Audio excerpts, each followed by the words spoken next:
Alright, watch out, kitty. Okay. Hi. And welcome back to... Hi. And welcome back to Why the Blues Brothers is set in the Men in Black universe. Hi. And welcome to Why the existence of lithium indicates that God wants us to medicate our mental health problems. Hi. And welcome to my repeat refusal to move the cat even when it's very inconvenient for me. Hi. And welcome to How to Play the Keytar. Episode 2. In episode 1, we talked about how to buy a keytar, all the different kinds, all of that. And today, we're talking about how to play the keytar.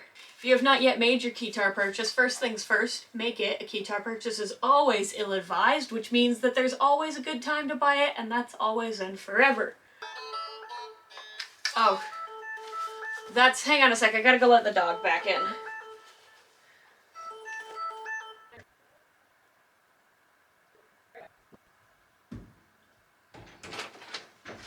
Alright, we let the dog back in. I put the dog out and I wait about 5 minutes to let her back in, because that way hopefully she will go use the toilet. Tilly has not lived in a house, or she lived in a house in a hoarding situation, so she didn't have to go outside to go poo. And it is very difficult to explain to a dog that has been pissing inside for her entire life that no, you actually have to go out in the cold and the rain to go do that, because she's always like, no, guys, this is better. You can just pee in here. You don't have to go out there. So I have to put her out and time it so that hopefully she'll take the initiative and go piss out there. Okay, I'm gonna cut this entire bit out. I don't know why I'm bothering to explain it. Everybody's been asking me to do this lesson for a very long time, and one of the reasons why I haven't is that I get very frustrated with musical theory, because we have been making music since before music has existed, before Homo sapiens have existed. Music existed before language existed. Music is this fundamental thing that's been understood and developed since before humans existed. And then people are like, well, you can't play that without knowing music theory. It's like, did caveman know music theory? Did caveman understand tritones? No, caveman didn't give a shit. Brings up the question, why do you give a shit?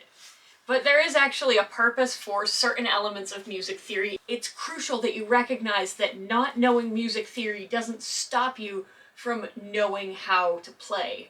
So music theory exists largely for what I'm going to say are 2 main reasons. The first one is that ever since caveman understand tritones, up until the modern day, we have been developing and building on what we as a community think sounds good and bad, and what reflects another thing. Like, you'll hear phrases like sci-fi music has a tendency to use a interval that's called a ninth. And when you know that, if you're trying to make something sound sci-fi, you can say, well, this is a category of things that we've done before that I can draw on for inspiration. It helps you talk to other musicians, alive or dead. Beethoven couldn't hear you play his pieces, but you can still play them. Beethoven couldn't hear shit. But he still wrote them down and you can play them. It's a language, and part of it is just how to say, in the past we made these discoveries and these mistakes. But if you want to stand on somebody else's shoulders, music theory is the way to know what to do with that. And the other thing is that music is science. And not everybody who wants to make music wants to think about science. When you think about the relationship of one note to another note, there's a formula for how the frequency of one note, the scientific number of hertz that we decided makes a note, moves up to another note. And when you start talking about an octave is the time when you take the frequency of a note and you double it, and it lowers the barrier of entry so that people who don't understand science can still understand music. If you take a 6-year-old who's been playing piano for 3 months and has been actually practicing and developing, and you ask them what an octave is, they're gonna, they're gonna be able to tell you, yes, for the record, I'd like to mention this, that is the top volume that the SHS 500 can do. Which is why I'm fucking wailing on it.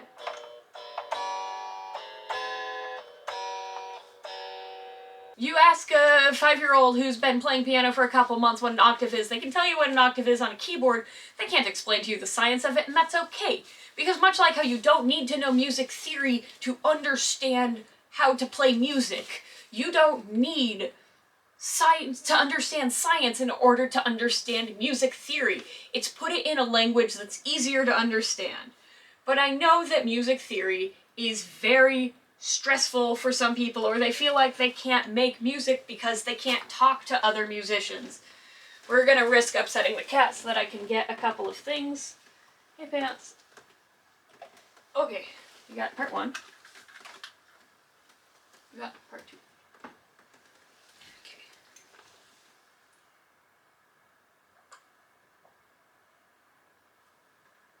Okay. And we put this back. Okay, basically there's a certain amount of music theory that becomes very useful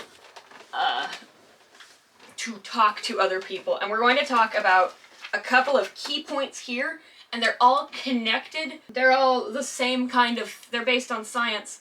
You gonna get down so I can, thank you, and take over the whole bed. My strap is stuck on my boot. For everyone, yes, we're still in the boot. Yes, I'm disappointed. I was going to go to urgent care and ask them why 8 weeks in the boot has been not good enough, and then instead I decided to make a YouTube video. Okay, so, oh my gosh, I did it again. The last time I recorded this, I accidentally made the E too small on note. Someone commented on it on Twitter, and now I've done it again. Anyway, so the first concept to know is a note.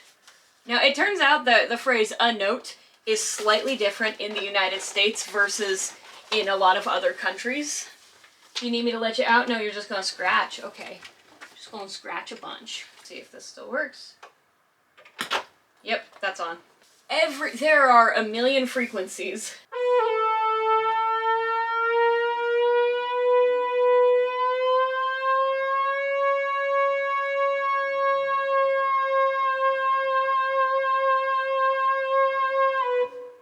You can hear the frequencies that are not notes. Specific frequencies are considered notes. But we have decided that certain frequencies are the notes we tune everything to.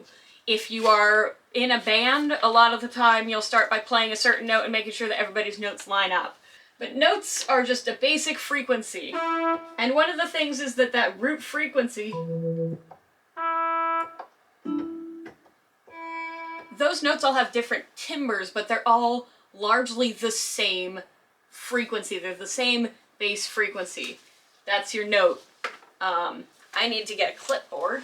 I actually accidentally on a previous take of this wrote on the bedspread, and this is a Prismacolor marker, so it's not going to come off. So I just have blue on this bedspread now.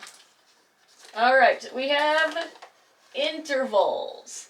So the difference between one note and the next is an interval, but in terms of music, what we functionally use intervals for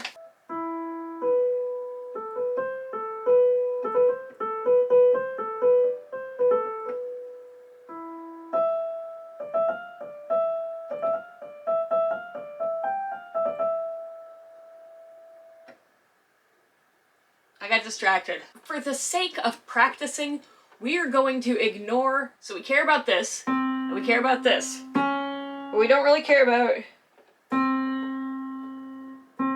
or, we're not caring about those right now. They exist. If you're really into that, you should look up microtonal music. If you're not really into that, you can look up microtonal music and go, oh wow, this just sounds out of tune. There's two kinds of ways to react to microtonal music. What we're going to say for intervals is that if you take a note, and then you take another note, the gap between that is an interval, and they are named. So if we're going to start on middle C, which is right here, we're going to make that loud so that you can make sure you're on middle C too. One of the fun things about Keytar is that middle C could literally be anywhere on your keyboard. It will probably be this shape, and to the left of those two black keys, but like it could be here, it could be here, honestly it could be there. You gotta find it. So that's your first listening by ear exercise. Listen to that, play the notes on your keytar or keyboard, and hear it. So if you go to middle C, and then you say, that is an interval.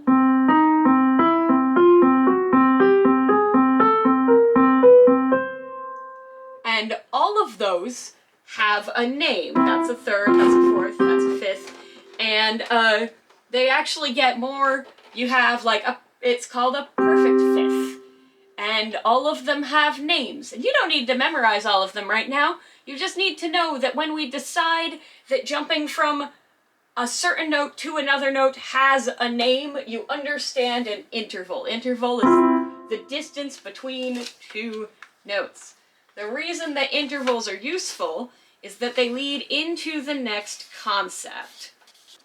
So if we say we're gonna take a note and we're gonna go up a certain interval, and then from that note we're gonna go up a certain interval, and from that note we're gonna go up a certain interval, regardless of if those intervals are consistent or not, you have a scale.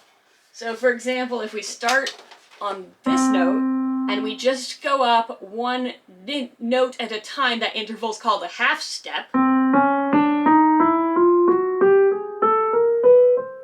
That is called a chromatic scale.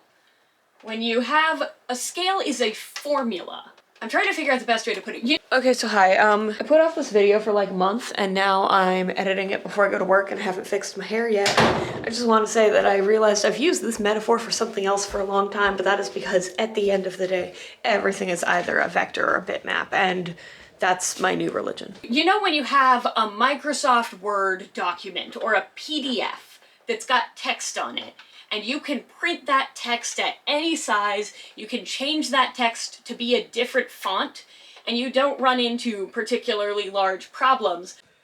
Okay, so I want to take this back. I work at a place where our primary customer base is over the age of 55, with many of them being over the age of 65, and I've learned that yes, you can run into quite a bit of trouble trying to use a PDF. Because that text is not an image, that text is a recipe for how to make that image.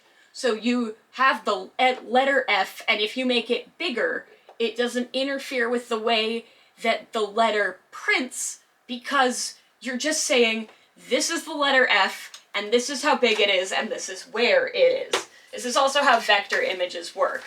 On the other hand, if I take a screenshot of a document, and then I enlarge it, welcome back, and then I enlarge it, I will end up with pixels in it, because you're not telling the machine, this is the recipe for the letter F. You're telling it, this areas are light and this areas are dark. Sentence there.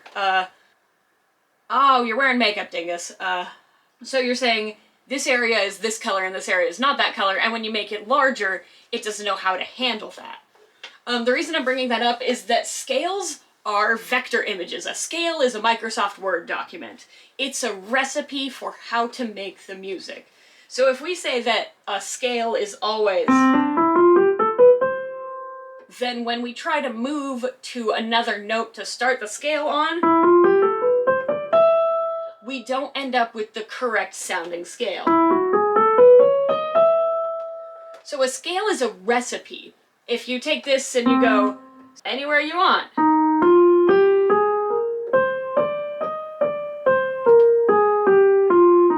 but you don't need to memorize all of them today, because we're going to stay in the key of C, which brings it up to Pink, what the fuck's a key? In one of the previous takes I did of this video, because I will regularly do them, I forgot to make I ran out of paper for key, because I was using these from a previous episode. So I took my necklace that has the key and I hung it on the Behringer, and honestly that's going to be the funniest I've ever gotten in my entire life, and I couldn't put that version up. It's a bummer. It's a real bummer. Anyway, so there we get to your key. So remember how a scale is a recipe.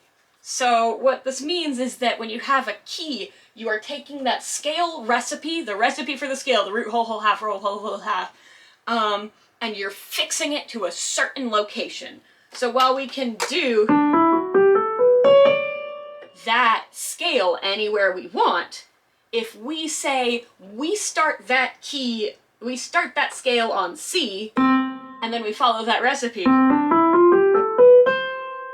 then that is the C major scale, or it is in the key of C major. So a scale is a concept that could go anywhere. A key is when you take that concept and tether it to a specific location. You might also notice that all these scales I've been playing start on one note. Again, we're going to do C, and we go up to the next C. But so when we start on C and we end on C, why are we doing that? Why do we care about C so much? Well, you can hear, when you play the notes, you can hear a certain, can't talk and type. Those notes have the ability to sound sort of the same. So when you jump from, our ears can hear that really well. And tape time, that is because that specific interval is called an octave. Back to science, octaves are when you take the frequency that's that note and you double it. Our ears can hear that. Our ears can hear that doubled note, and they like the sound of it. We go, okay, good. And that's why when you start and end a scale on the same note,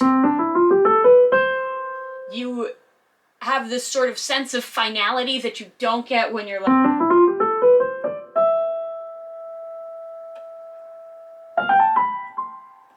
You're waiting for the finality, and some of that is ingrained in us from culture because that's how the music we listen to sounds, but a lot of it is because we can hear that octave, and when you start and end on the same octave, our brains go, yep, that scale's done.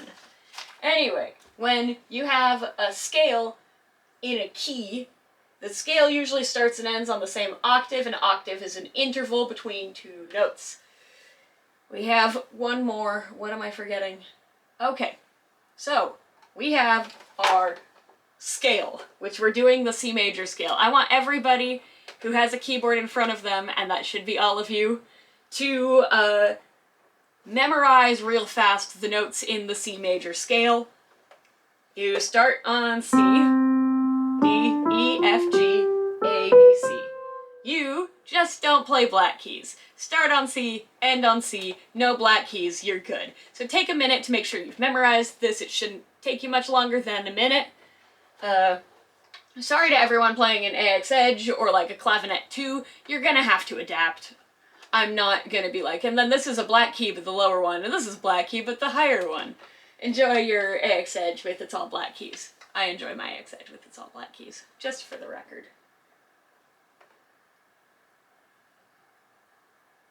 Okay, so if we have that, and we take certain intervals within this scale, they're all notes that are in this key, and if we take certain intervals, so if we start on C and we say C is number 1, then if we take 1, so it's 1, 2, 3, 4, 5, if we take 1, 3, and 5 in the scale, that is a chord. That's the 1 chord, because it starts on 1.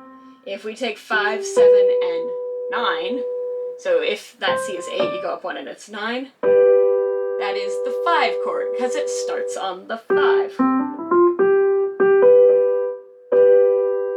Those are chords. Chords are when you play multiple notes together. Sometimes they sound good, sometimes they don't sound good. That's okay, then it's just jazz. So that is your chords. Now the reason why we're going to talk about chords real fast is because a lot of music is talked about in the context of chords. A lot of music people talk about, it's you play this chord and then that chord and that chord. That is how UltimateGuitar.com functions, and UltimateGuitar.com is great because if you can play the chords along with it, come on buddy, if you can play the chords along with it, you memorize the chords on your keyboard and you play with the piece, you can play along with songs even without knowing very much music theory.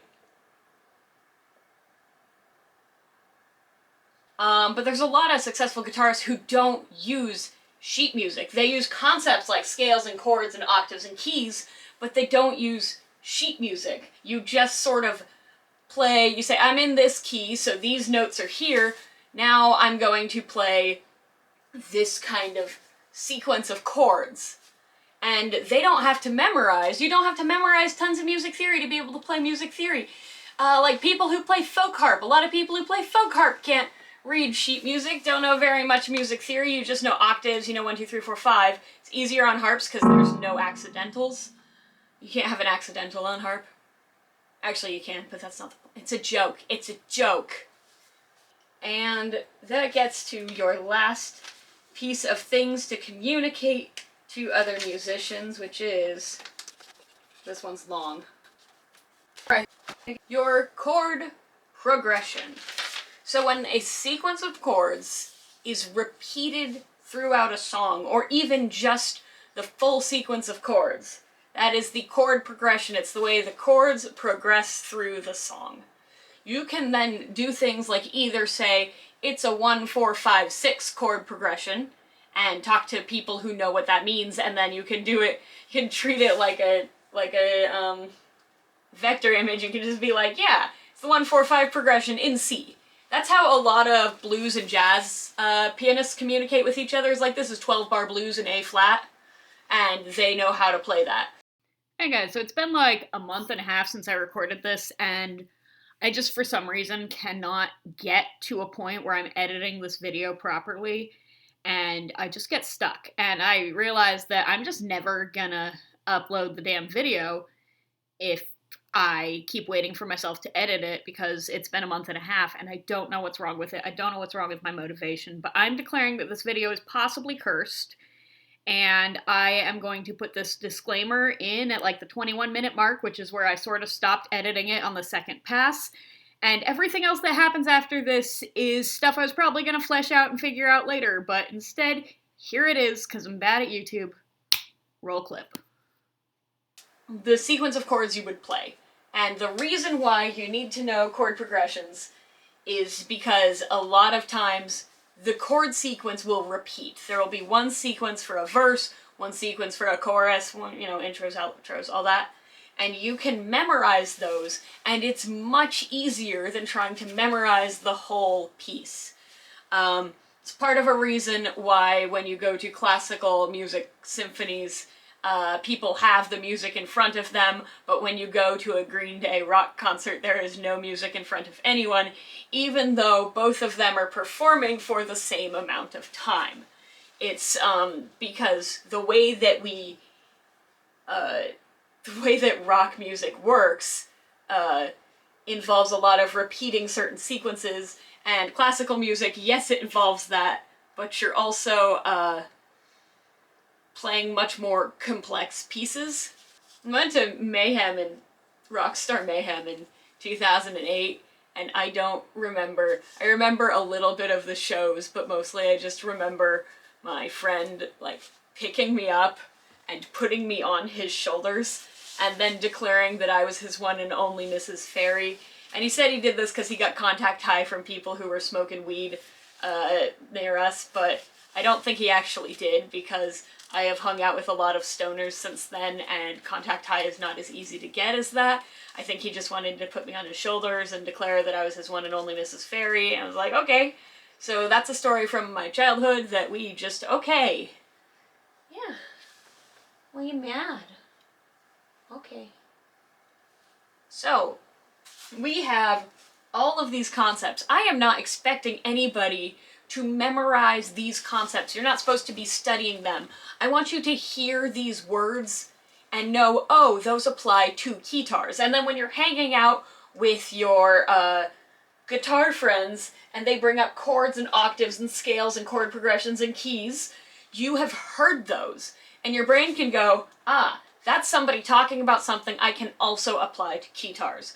When I was training new cashiers at the place I used to work, I would tell them, I'm going to show you everything I do, and you need to remember about 5% of it.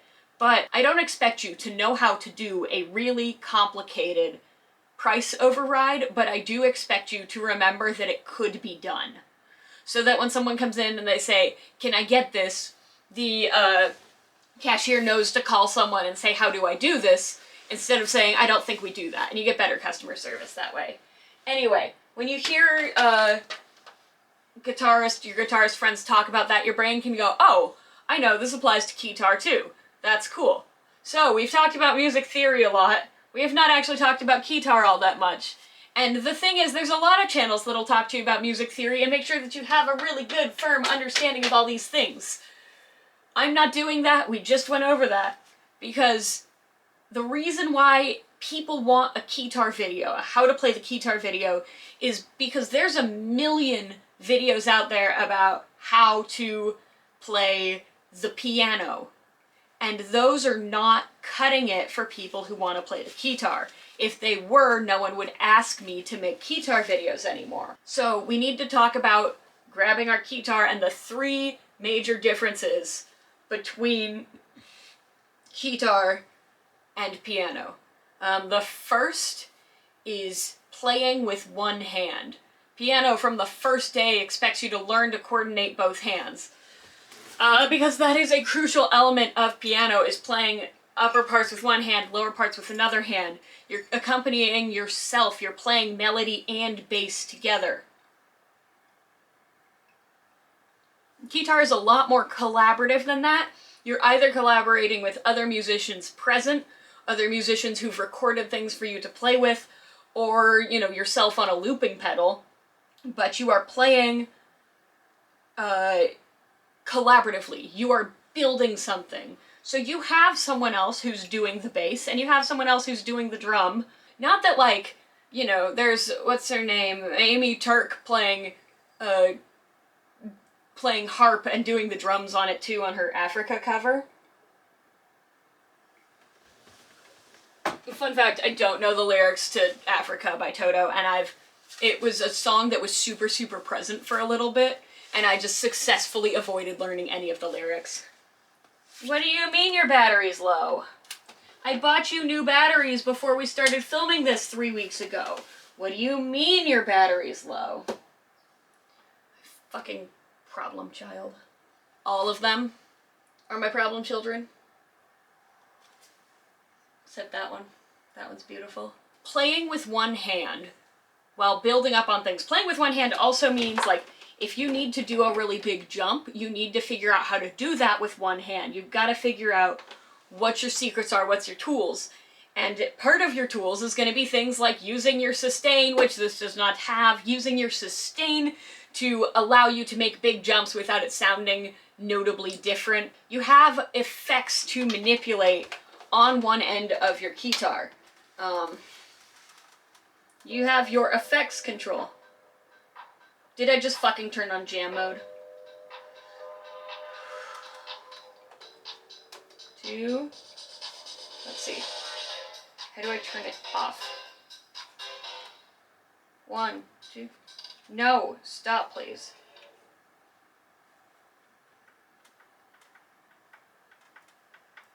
Alright. Fucking hell, that's a bad feature. And so you have some element on the neck of things to control. Even on, like, a necklace instrument, we got our wheels up here. So playing with one hand while manipulating effects with the left hand is the most crucial element, the second most crucial element, I stand corrected, of doing Keytar, is doing the one hand, other hand. Critical part of Keytar. So we're not doing effects manipulation on this video, I'll do it on a later video. I need to personally get better at it before I try to teach it. And the third difference is you're standing up. The posture difference between piano and Keytar is absolutely extreme. You have your straight arms, you have your fingers bent, and playing standing up you can only get by practicing. You can follow any beginner right-hand piano tutorial while standing up, and you will be learning some of the Keytar there, because you're learning that muscle memory. The fact is, anytime you turn this on and you press buttons, you are learning the Keytar. You're pressing buttons because your fingers are feeling an interval at the same time your ears are hearing it. and that trains your ear. Ear training is a huge thing, especially on instruments where you're not focusing really, really heavily on reading music. You want to be able to hear that interval and know this is the right interval or this is the wrong interval, or like these are. I'm gonna hot swap. Everybody who hates that, just look away for a second, okay? Okay. It's doing the thing again. Yamaha has confirmed with me on Twitter that the fact that you plug it in and you can't control the volume anymore is apparently a feature, not a bug. I disagree with that, but whatever, nobody asked me. You're learning the keyboard, especially with keytars that don't have standard-sized keys. If you've got mini keys, you absolutely need to plug it in and press buttons, because you need to learn with your ears and your hands and not your eyes. It's really hard to see the keyboard while you're standing up. What those intervals feel and sound like, what certain angles with your hands sound like. That's muscle memory, and you just have to do it. But the good news is you don't have to actually be doing useful things.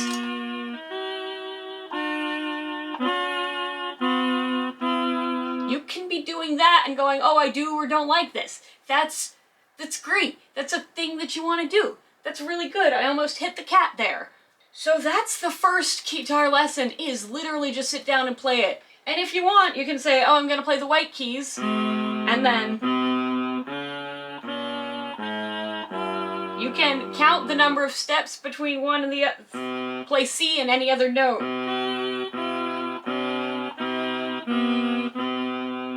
And then ones you like the sound of or don't like the sound of, go down and go, okay, so here's C, and here's the other note I'm playing.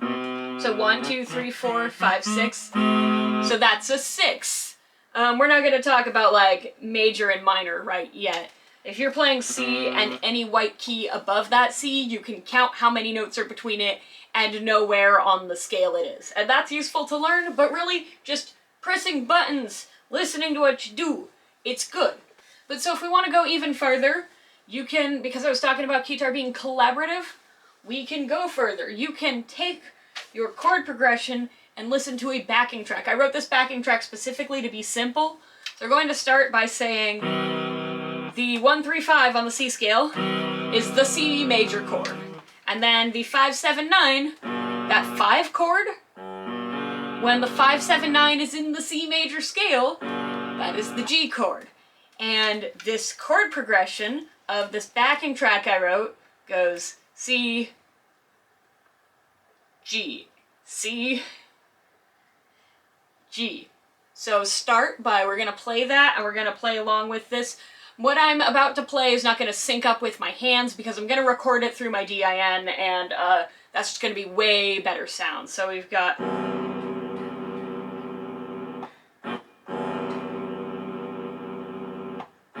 So start by playing along with that, play those chords. You can go down if you want.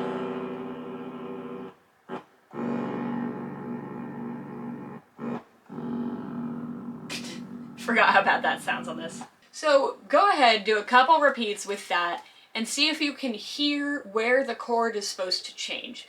Listen to the piece and see if you can hear that. Once you know where the chord changes are, try doing the chord changes in the wrong position and see if you can hear when that happens. Actually, no, before we do chords, that's the chord progression. So turn this on, and you don't need to know anything about it, just play notes. Play white keys, listen to it, see if you can hear when you like how things sound, like, and see if you can hear when you don't like how things sound, like.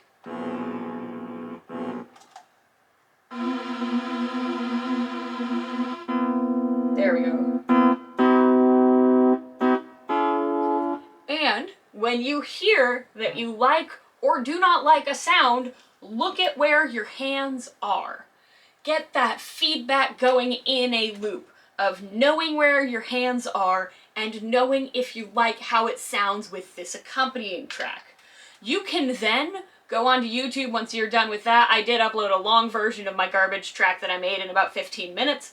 But you can go onto YouTube and search backing in C major, and it will come up. And you can just sit there and play little notes and listen to it, because one of the most critical things that you can learn as a keytarist is what things sound like. Play notes and start learning in your head what sounds good and what sounds bad, and I can't actually teach that to you. I can sit here and say, like, and we can go into other lessons, but you gotta start by giving yourself permission to make something not great and then build on that. I also teach sewing machine classes, and I have it as a requirement that you need to have opened up your machine, plugged it in at home, put fabric under the teeth, and hit go. The machines I sell come pre-threaded. You don't even need to thread it. Just put fabric in there and press go. Push down with your foot pedal. I need you to do this. This is me ranting about work right now. But there's nothing as disheartening as when people come into my class and they've never opened up their machine. I'm like, you spent $3,000 on this and you couldn't be bothered to open it up before your class? Like, I need you to do that. Do not come in with your machine new in the box with the tape on it still. Open that fucker up. So, channeling that frustration into this video, I'm gonna say, here's what you gotta do. You gotta learn, you gotta press buttons. You gotta press buttons. Like, you're not gonna be writing Paganini with this. You're not gonna be playing Paganini with this method. Feel where your hands are. You can hear it. Buttons, ears, together, brain go. Brrr, all good. Because that is a thing you can't be taught. It's a thing you have to learn.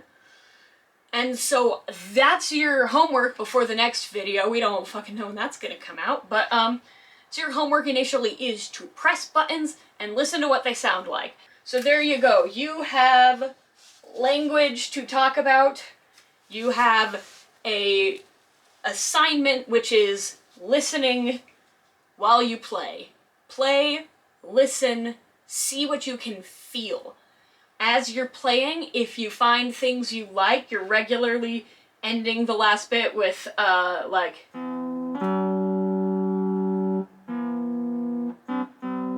yeah. You find you're doing that? Keep a note of that. What notes are you pressing on your scale together or apart? What sequences are you doing? As you're playing, do you find you're playing the same sequence over and over again? Build on that. You're writing a song. Write the song. Let it grow. Say, okay, I'm finding these notes. I want to play these notes again. You find you're doing a motif over and over, double down on that. If you have the ability, record yourself, plop that in the backing track, put that in your backing track, and do it again. Do it again. Just keep trying, because if you come into episode number 2 and you have not picked up your keytar yet, you're not gonna, when I say, okay, we're gonna need to find an instrument that does this kind of attack, this delay, and this is monophonic, this is, we're basically gonna go over, like, ASDR, and how that works. Eventually we'll do, like, how to pitch bend. We will eventually go into that, but right now, I need you guys to, I need people who are interested in the keytar. You, unfortunately, cannot learn all of it by sitting and watching videos. You need to be sitting, watching videos, and noodling. You don't even need to be watching keytar videos. You can sit there and watch documentaries by Bright Sun Films and have your keytar going in one ear and you're just pressing buttons. Because if you are hearing and you are touching at the same time, you are learning. And do not ever discredit the amount of work that you do with that. Sitting down, touching, listening is gonna get you farther than sitting there and Googling what all these mean and going, oh, I believe in A is 444 hertz and I believe in A is 329 hertz because I'm a fucking rebel. You gotta build the muscle memory. You need to know where those notes are. And just put in some legwork. Because a lot of people who come into my sewing machine classes and haven't touched their machines, it's because they're afraid of doing it wrong. And the thing is that in your own little bedroom where it's just you, 25 keytars, and your cat, you can't do it wrong. If you're not breaking your instrument, or like in the case of this one, if you're only breaking your instrument a little bit, I don't know where this knob went, I feel like, you guys know in the musical The Music Man, where he just like teaches, he doesn't let the children touch the instruments, he just teaches them to think their way through the symphony. I feel like I'm doing that to you, like I'm going, yeah, you just gotta play the buttons without knowing what they are. It's hard to develop bad habits when you're just pressing buttons, unless your bad habit is just straight up going all the time. You know, if you play the same little piece over and over, but it's so much easier to unlearn a bad habit in music than it is to learn any habit. Learn everything you can, and if you're doing it a little bit wrong, you can relearn. You will build a new habit. It'll be fine. Just fucking play. And if you can tie this into this and you go, ooh, I like playing octaves, then you're learning even better, but it's that fingers on keys thing. I would like to thank everyone on Patreon who was really tolerant of me putting up a garbage video.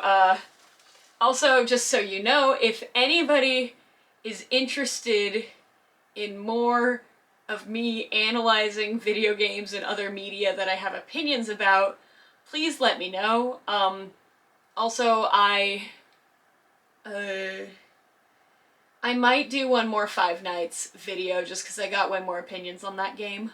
If you wanted to join the Patreon and you're not sure, I gotta let you know I only charge per video, and if it's a garbage video, I will refund anybody who messages me and says, can I get a refund for that last video that's not what I subscribed for, I give a refund to.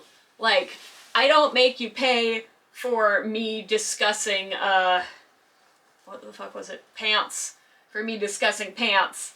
Oh, alright, so lithium is a naturally occurring element, and it was the first psychopharmacological drug to be used effectively. We still don't know how it works, which means that there was a thing in what we're going to call God's creation for the sake of arguing with religious people. There's a thing in this creation that is given to us freely that works. We know that it works, down to what percentage in your blood is okay. We don't know how it works, but we know that it treats depression and bipolar disorder and some other things.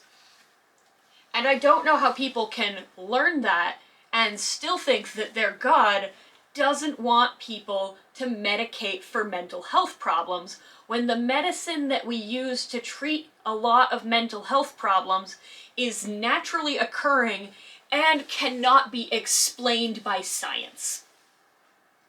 So there you go, in case you were wondering about that. You were on your own for figuring out how the Blues Brothers works into the Men in Black universe, but it's really quite obvious when you get down to it.